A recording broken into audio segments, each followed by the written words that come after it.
In deepest, darkest Flintshire, on a school grounds, there is a secret. It's behind this gate. Welcome to our Iron Age Diaries.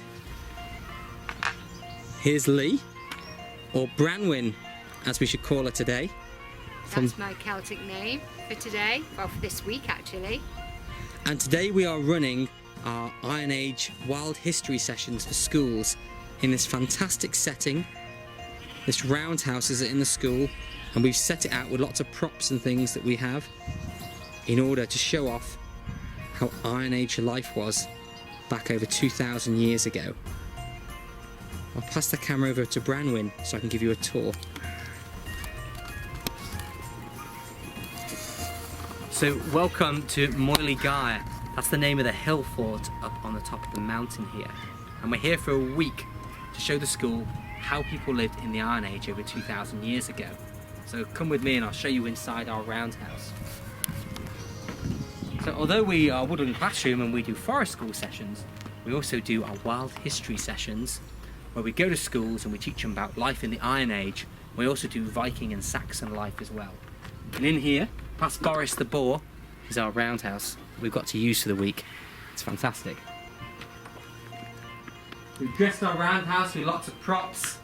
We've got animal skins, spears, shields, a war trumpet called a carnix, and our fire going.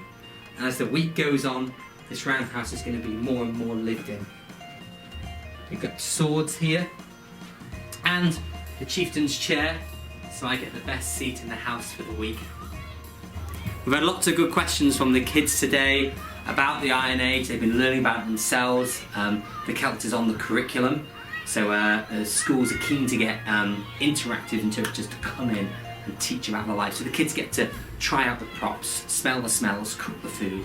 And on Wednesday, we're going to be having a full day with a class where they're going to get in costume, they're going to get painted up with our woad makeup, and they're going to actually live life of Celts for the day.